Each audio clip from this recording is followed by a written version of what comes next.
आज हम the Muslim fighter में जिस योद्धा की बात करेंगे उन्हें दुनिया सद्दाम हुसैन के बारे में जानती है।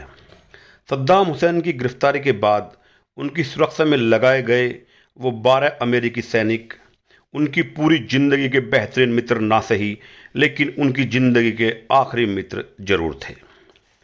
सद्दाम के आखिरी क्षणों तक साथ रहे 551 मिलिट्री पुलिस कंपनी से चुने गए इन सैनिकों को सुपर 12 पुकारा जाता था।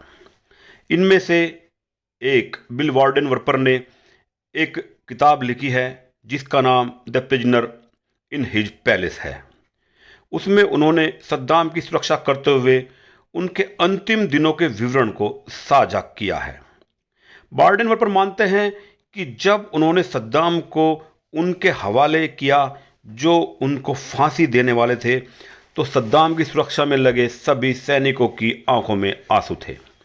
वार्डन वर्पर अपने एक साथी एडम रॉबिन्सन के हवाले से लिखते हैं कि हमने सद्दाम को एक मनोविकृत हत्यारे के रूप में कभी नहीं देखा, जैसा उनके बारे में कहा जाता था। हमें तो वो अपने दादा की तरह दिखाई देते थे। सद्दाम पर अपने 148 सहयोगियों की हत्या का आदेश देने का मुकदमा चलाया गया था। उन्होंने इराकी जेल में अपने अंतिम दिन अमेरिकी गायिका मेरी जे प्लाइजा के गानों को सुनते हुए बिताए। वो अपनी खचाड़ा एक्सरसाइज बाइक पर बैठना पसंद करते थे, जिसे वो पोनी कहकर पुकारा करते थे। उनको मीठा खाने का बहुत शौक था और वो हमेशा मफिन खाने के लिए आतुर रहते थे। वार्डन वर्पर लिखते हैं कि सद्दाम का अपने अंतिम दिनों में उनके प्रति व्यवहार बहुत नरम था। वो ये आभास कतई नहीं होने देते थे कि वो अपने जमाने में एक क्रूर शासक हुआ करते थे। सद्दाम हुसैन को कोहिमा सिगार पीने का शौक था, जिसे वो विले वाइप्स के डिब्बे में रखा करते थे। वो बताया करते थे कि सालों पहले फिदेल कास्त्रो ने उन्हें सिगार पीना सिखाया था।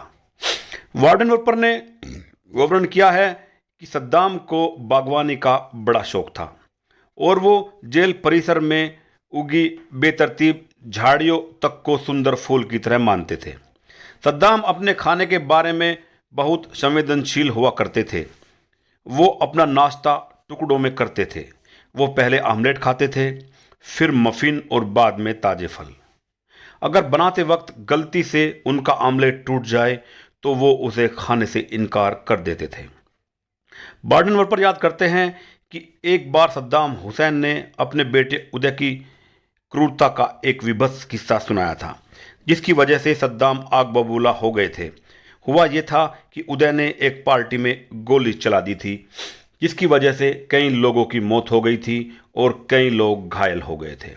इस पर सद्दाम इतने नाराज हुए थे कि उन्होंने हुक्म दिया था कि उदय की सारी कारों में आग लगा दी जाए। सद्दाम ने ठहाका लगाते हुए खुद बताया था कि किस तरह उन्होंने उदय की महंगी रोल्स रॉयल, फरारी और पोर्शे कारों के संग्रह में आग लगवा दी थी और उनसे उठी लपटों को निहारते रहे थे।